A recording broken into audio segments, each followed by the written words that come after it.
الحمد لله نحمده ونستعينه ونستغفره ونؤمن به ونتوكل عليه ونعوذ بالله من شرور أنفسنا ومن سيئات أعمالنا من يهده الله فلا مضل له ومن يضلله فلا هادي له وأشهد أن لا إله إلا الله وحده لا شريك له وأشهد أن سيدنا ونبينا ومولانا محمدا عبده ورسوله صلى الله تعالى عليه وعلى آله وأصحابه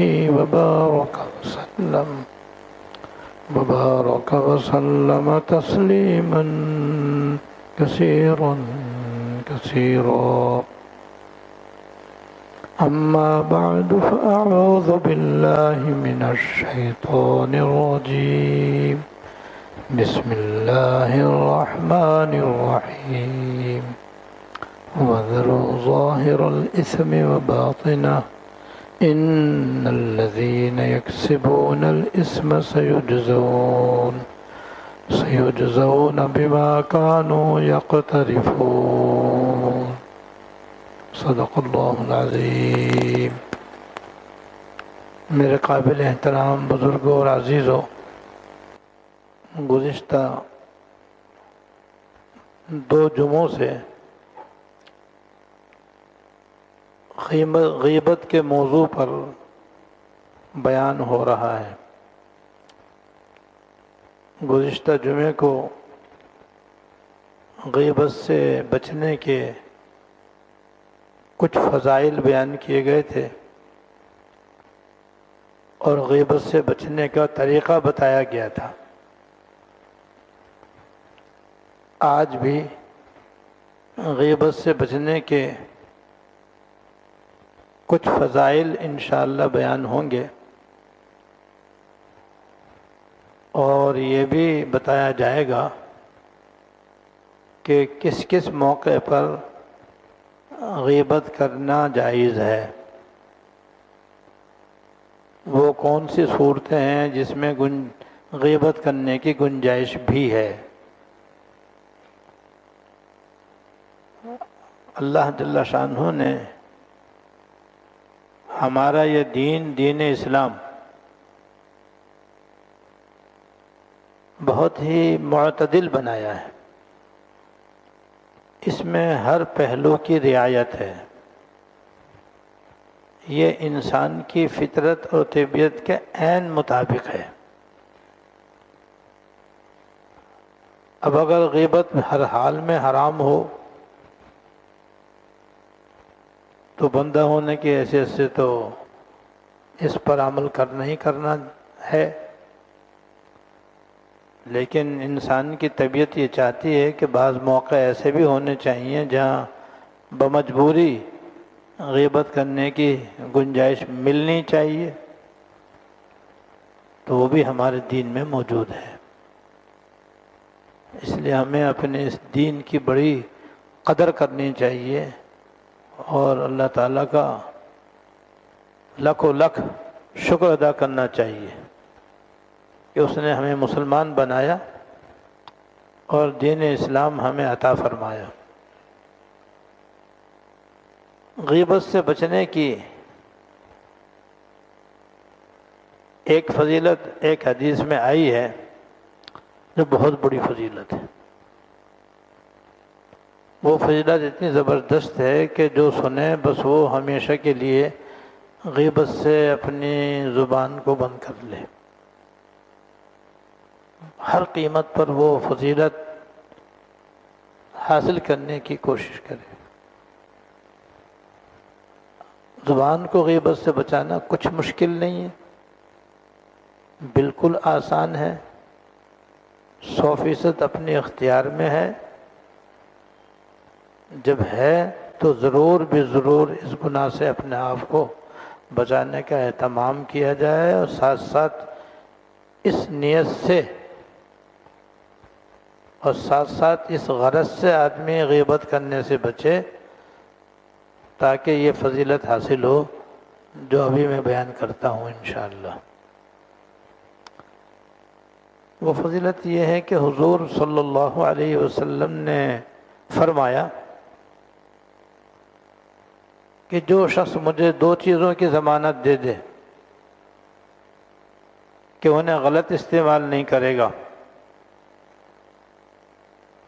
شریعت کے مطابق استعمال کرے گا، تو میں اس کو جنت کی ضمانت دیتا ہوں، میں جنت میں داخل کرنے کا ضامن بنتا ہوں۔ اللہ، کتنی بڑی فضیلت! حضور صلی اللہ علیہ وسلم سے بڑھ کر کوئی ضمانتی بن نہیں سکتا، آپ سے بڑھ کر کوئی ضامن ہو نہیں سکتا، اور پھر ضمانت بھی کس چیز کی؟ جنت میں داخل کرنے کی، کہ جو آدمی دو چیزوں کی مجھے ضمانت دے دے، میں اسے جنت میں داخل کرنے کی ضمانت لیتا ہوں، میں اپنی ذمہ داری پہ اسے جنت میں داخل کروں گا۔ اب اس سے بڑی فضیلت کیا ہو سکتی ہے؟ اور وہ دو چیزیں یہ ہیں کہ ایک عضو دو جباڑوں کے درمیان ہے، یعنی زبان، اسے غلط استعمال نہیں کرے گا۔ مجھے اس کی ضمانت دے دے کہ میں اپنی زبان کو قابو میں رکھوں گا، اپنی زبان کو میں غلط استعمال نہیں ہونے دوں گا، اس کی مجھے ضمانت دے دے۔ اور زبان کا غلط استعمال یہ کہ آدمی غیبت کرے، جھوٹ بولے، چغلی کرے، دوسرے کی تحقیر کرے، گانا گائے، گالی بکے، جھگڑا کرے، جو عام طور پر زبان سے ہی ہوتا ہے، کسی پہ بہتان لگائے، کسی پہ تہمت لگائے، چغلی کھائے، جھوٹ بولے، یہ زبان کا غلط استعمال۔ یہ سب جو مثالیں میں نے دی ہیں سارے گناہ کبیرہ ہیں، حرام ہیں، ان کا تعلق زبان سے ہے۔ ان میں کسی میں بھی اپنی زبان استعمال نہ کرے، یعنی غیبت بھی نہیں کرے، ضمانت دے اس بات کی،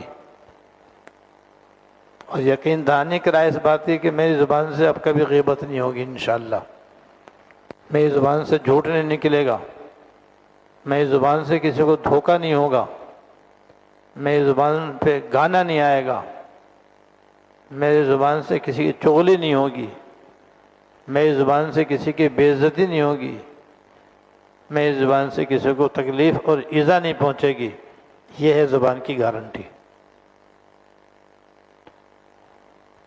تو جو اپنی زبان کو غلط استعمال کرنے سے مجھے ضمانت دے دے تو میں اسے جنت کی ضمانت دے دوں گا۔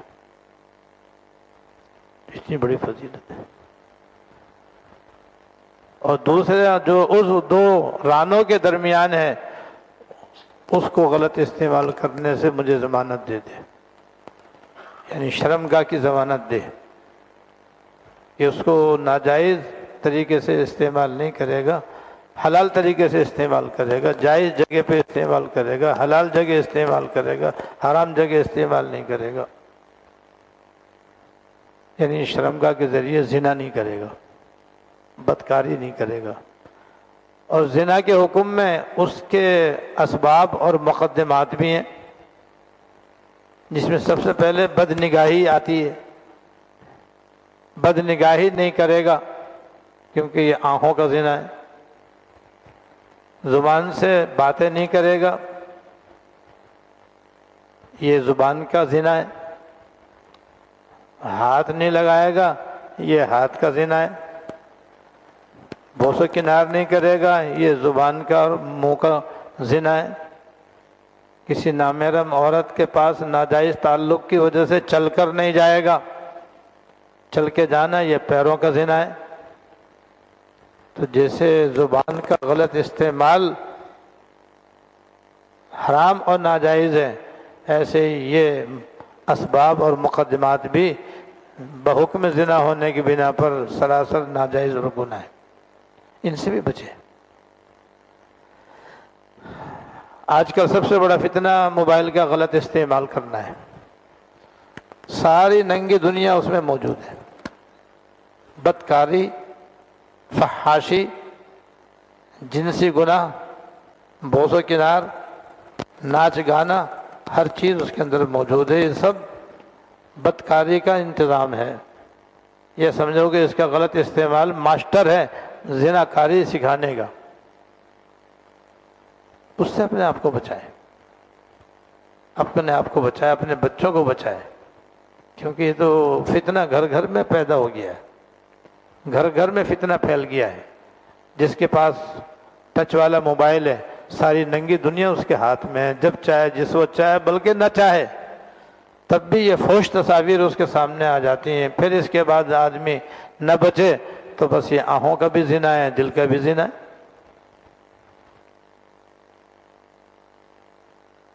تو آپ نے فرمایا کہ دونوں رانوں کے درمیان جو عضو ہے اس کے غلط استعمال سے بچنے کی مجھے ضمانت دے، میں اس جنت کی ضمانت دیتا ہوں۔ اور زبان کے گناہوں سے بچنا بھی کچھ مشکل نہیں ہے، اور شرمگاہ کے گناہوں سے بچنا بھی کوئی مشکل نہیں ہے۔ ہم مشکل سمجھیں تو یہ ہماری غلطی ہے، ورنہ حضرت مجذوب صاحب رحمۃ اللہ علیہ کا شعر ہے، جو آسان سمجھو تو ہے عشق آسان، جو دشوار سمجھو تو دشواری ہے۔ جو آسان سمجھو تو آسانیاں ہیں، تو ہے عشق آسان۔ جو آسان سمجھو تو ہے عشق آسان۔ عشق سے مراد اللہ تعالیٰ کی تابع داری، اللہ تعالیٰ کی فرما برداری، زبان کی ضمانت دینا، شرمگاہ کی ضمانت دینا کہ اس سے کوئی گناہ نہیں ہوگا، بس یہ حلال جگہ استعمال ہوں گے، حرام جگہ استعمال نہیں ہوں گے۔ تو جو آسان سمجھو تو ہے عشق آسان، جو دشوار سمجھو تو دشواری ہے۔ تو یہ ہمارے سمجھنے کی غلطی ہے کہ ہم یہ سمجھتے ہیں کہ ہمارے لیے اپنی آنکھوں کی حفاظت مشکل ہے، اپنی شرمگاہ کی حفاظت مشکل ہے، یا ہماری اپنی زبان کی حفاظت مشکل ہے، ہم اس کو گناہوں سے نہیں بچا سکتے۔ غلط ہے یہ، 100 دفعہ غلط ہے یہ۔ اگر یہ غیر اختیاری امر ہوتا تو اللہ تعالیٰ کی طرف سے حکم ہی نہ ہوتا۔ جب انہوں نے حکم دے دیا کہ زبان کی بھی حفاظت کرو گناہوں سے، شرمگاہ کی بھی حفاظت کرو گناہوں سے، تو بس 100% ہمارے اختیار میں، ایسے اختیار میں جیسے کھانا نہ کھانا ہمارے اختیار میں، نماز پڑھنا نہ پڑھنا ہمارے اختیار میں، ان دونوں کا غلط استعمال کرنا نہ کرنا بھی ہمارے اختیار میں ہے۔ جب اختیار میں تو بس اس سے بچیں، اپنی زبان کی بھی حفاظت کریں اور اپنی شرمگاہ کی بھی حفاظت کریں۔ اور فضیلت کتنی بڑی کہ جو ہمارے دین و ایمان کی منتہا ہے اس کی ضمانت ہے۔ وہ منتہا یہ کہ ہمارا خاتمہ ایمان پر ہو جائے اور اللہ کی رحمت سے ہم جنت میں بلا حساب کتاب کے داخل ہو جائیں، پل صراط سے بخیر و عافیت گزر جائیں۔ تو ضمانت حضور صلی اللہ علیہ وسلم دے رہے ہیں، اور اس سے بڑی ضمانت کیا چاہیے؟ اتنی اس سے بڑھ کر فضیلت اور کیا چاہیے کہ جس گناہ سے ہم بچنے کی ضمانت مانگی جا رہی ہے وہ ہمارے اختیار میں 100%، اور ادھر ضمانت اتنی بڑی کہ ہم سب یہی چاہتے ہیں کہ ہمارا خاتمہ ایمان پر ہو اور ہم سے آخرت میں حساب کتاب بھی آسان ہو، پل صراط پر سے بھی آسانی سے گزریں اور کسی نہ کسی سے جنت میں چلے جائیں۔ ہر مومن کی زندگی کی منتہا یہ ہے کہ وہ جنت میں چلا جائے بس، کیونکہ وہاں جا کر کے بس پھر نعمت رحمت رحمت، اور ایک سب سے بڑی جو نعمت وہاں ملے گی، اللہ تعالیٰ ہم سب کو نصیب فرمائے، وہ اللہ جل شانہ کی زیارت۔ یہ نعمت دنیا میں نہیں مل سکتی۔ یہ تو صرف جنت میں ہی ملے گی، اس سے تو کافر بھی محروم ہی رہیں گے، اور جنت سے باہر بھی اللہ تعالیٰ کی زیارت وہ کرانا چاہیں تو کرا سکتے ہیں، ورنہ اصل تو جنت میں زیارت ہوگی۔ اور ایک شاعر نے کہا ہے کہ دیکھنے کی جو آس ہے یہی زندگی کی اساس ہے، تیرے دیکھنے کی جو آس ہے یہی زندگی کی اساس ہے، تیرے دیکھنے کی جو آس ہے یہی زندگی کی اساس ہے، میں ہزار تجھ سے بعید ہوں یہ عجب کہ تو میرے پاس ہے، تیری ذات پاک ہے لازوال، تیری سب صفات ہیں بے مثال، سبحان اللہ، تیری ذات پاک ہے لازوال، تیری سب صفات ہیں بے مثال، تو برون وہم و خیال ہے، تو ورائے عقل و قیاس ہے، کسی انجمن میں قرار دل نہ کسی چمن میں بہار دل، کہوں کس سے حالت زار دل کہ یہ ہر جگہ میں اداس ہے۔ تو جو اللہ تعالیٰ کا سچا عاشق ہوتا ہے جب تک دنیا میں رہتا ہے وہ اداس ہی رہتا ہے کہ کب میرا خاتمہ ایمان پر ہوگا، اور کب میں جنت میں جاؤں گا، اور کب اللہ تعالیٰ سے ملاقات ہوگی اور اللہ تعالیٰ کی زیارت نصیب ہوگی، وہ اس کے لیے اداس رہتا ہے۔ تو اس کی ضمانت دے رہے ہیں حضور صلی اللہ علیہ وسلم، اب اس سے بڑھ کر کیا فضیلت ہوگی؟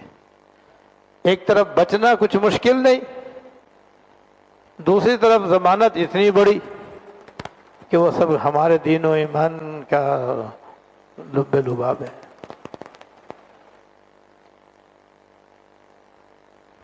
اس لیے بھی ہمیں غیبت سے بطور خاص بچنا چاہیے، باقی گناہوں سے بھی جو زبان سے متعلق ہیں ان سے بچنا چاہیے۔ اور ایک فضیلت اور بھی ہے، وہ یہ کہ آپ نے فرمایا کہ سب سے زیادہ اچھا عمل جان تو کیا ہے؟ سب سے افضل عمل کون سا ہے؟ آپ نے پوچھا سب سے افضل عمل کون سا ہے؟ صاحب نے کہا حضور اللہ اس کے رسول بہتر جانتے ہیں۔ تو آپ نے جواب میں فرمایا حفظ اللسان، سب سے افضل عمل زبان کی حفاظت ہے،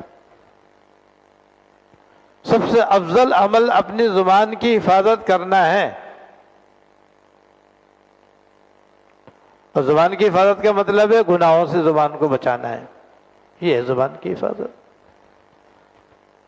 کہ جہاں بھی بیٹھو، چاہے گھر میں بیوی بچوں کے ساتھ بیٹھے ہوئے ہوں، اور چاہے بہن بھائیوں کے ساتھ بیٹھے ہوں، اور چاہے دوست احباب کے ساتھ بیٹھے ہوں، اور چاہے آفس میں ہوں یا دکان پہ ہوں، اور چاہے کارخانے میں ہوں یا فیکٹری میں ہوں یا تفریح گاہ میں ہوں یا تقریبات میں ہوں، زبان کی حفاظت۔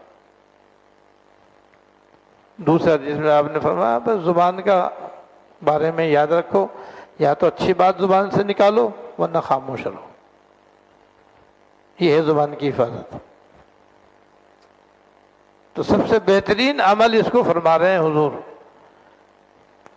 کہ اپنی زبان کی حفاظت کرو، زبان کی حفاظت جو ہے یہ بہترین عمل ہے۔ ایک حدیث میں کہ زبان ایسا عضو ہے کہ جرمہ صغیر و جرمہ کبیر، اس کا جسم تو بہت چھوٹا سا ہے، چوڑائی 1.5 انچ ہے اس کی، لمبائی 4 انچ ہوگی بس، اتنا سا عضو ہے، ہاتھ کے مقابلے میں کتنا چھوٹا، ٹانگ کے مقابلے میں کتنا چھوٹا، ران کے مقابلے میں کتنا چھوٹا، پیٹ کے مقابلے میں کتنا چھوٹا، سر پیر کے مقابلے میں کتنا چھوٹا، مگر فرماتے ہیں جرمہ کبیر، اس کے گناہ بڑے بڑے ہیں۔ زبان ایسا عضو ہے کہ جسم تو اس کا چھوٹا سا ہے مگر گناہ اس کے بڑے بڑے ہیں۔ سب سے بڑا گناہ کفر و شرک ہے، وہ بھی زبان سے ہوتا ہے۔ غیبت جو بدترین گناہ ہے وہ بھی زبان سے ہوتا ہے۔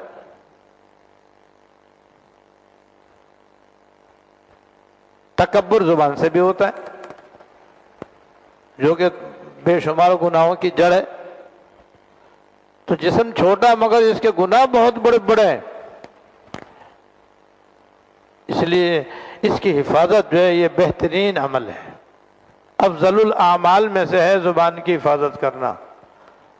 اور زبان کی حفاظت کوئی مشکل کام نہیں، یہ نہیں کہ مشکل ہے، مشکل ہو تو آدمی کو فکر بھی ہو مشکل کیا ہے۔ تو دو فضیلتیں آج میں نے بیان کر دی آپ کو کہ جو زبان کی اور اپنی شرمگاہ کی حفاظت ضمانت دے دے گا کہ میں غلط استعمال نہیں کروں گا، اس کے لیے حضور کی طرف سے جنت میں داخل کرنے کی ضمانت ہے۔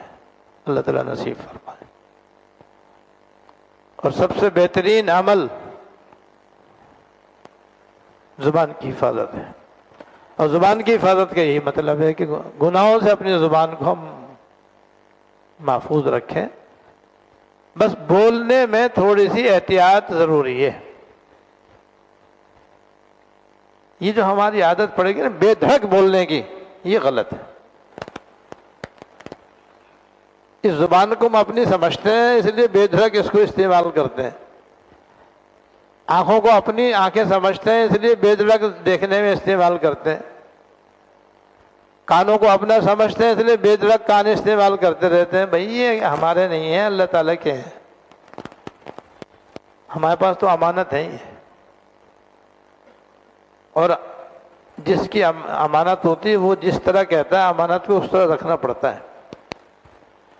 اگر وہ کہے گھر میں رکھ لو تو گھر میں رکھنا ہوتا ہے، وہ کہے لاکر میں رکھنا لاکر میں رکھنا ہوتا ہے، جیسے وہ کہے ویسے ہم کرنے کے پابند ہوتے ہیں۔ یہ ہوتا ہے جب اللہ تعالیٰ نے اس کے غلط استعمال سے منع کیا تو بس ہم پابند ہیں، غلط استعمال نہ کریں۔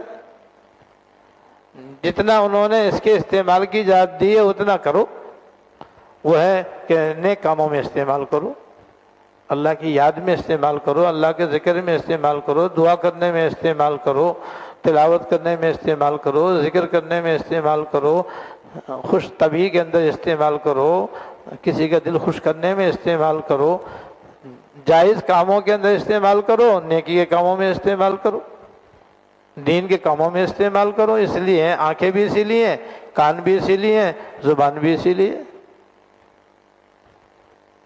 اور جائز اور مباح باتیں بھی بقدر رود کر سکتا ہے۔ جائز مباح باتوں کا میدان بہت وسیع ہے۔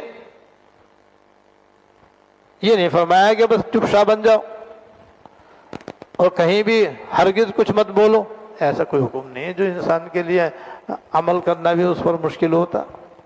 بولو مگر پہلے تولو، پہلے تولو پھر بولو، یعنی سوچ کر بولو، بس اتنی سی بات ہے۔ یہ نسخہ ہم استعمال کر لیں کہ بولنے سے پہلے ذرا سوچنا شروع کر دیں کہ یہاں بولوں نہیں بولوں، یہاں پر میرا بولنا مفید ہے یا نہیں ہے۔ اگر دین یا دنیا کا کوئی جائز فائدہ ہے تو بولو، اللہ نے زبان بولنے کے لیے دی ہے۔ اور اگر غیبت کے موقع ہے، کسی کی برائی ہو رہی ہے، کسی پہ بہتان لگ رہا ہے، کسی کی چغلی ہو رہی ہے، گانا گایا جا رہا ہے، بس وہاں پہ تالا لگا لو اپنی زبان کو۔ بس گھر میں بھی اور بہن بھائیوں میں بھی، دوست احباب میں بھی، کیونکہ یہ تین میدان سب سے زیادہ ایسے ہیں جہاں آدمی منہ پھٹ ہو جاتا ہے، یعنی بے دھڑک، بے خوف و خطر، بلا تکلف بس آدمی بولتا چلا جاتا ہے، اور اس کے اندر بس غیبتیں، برائیاں ہی برائیاں، خرابیاں ہی خرابیاں، غلط استعمال حد سے زیادہ۔ اسی کی تباہی میں ہم لوگ مبتلا ہیں، اسی کی وجہ سے ہم پریشان ہیں اور ہمیں طرح طرح کی تکالیف کا سامنا ہے۔ یہ اس گناہ کا وبال ہے، اور ان گناہوں کا وبال ہے جو اس کے علاوہ بھی اور بھی بہت سے گناہ ہیں۔ تو بھئی آج دو فضیلتیں بیان کر دی ہیں، اب باقی رہ گئیں کہ کون کون سے موقع ایسے ہیں جہاں پر غیبت کرنے کی گنجائش ہے، وہ میں آئندہ بتا دوں گا انشاءاللہ تعالی۔ اللہ تعالی ہم سب کو غیبت گناہوں سے اور زبان کو دیگر گناہوں سے بھی بچانے کی توفیق دے، اور ہمیں اس کو جائز استعمال کی توفیق دے، نیک باتوں کے اندر استعمال کی توفیق دے۔ واخر دعوانا الحمد للہ۔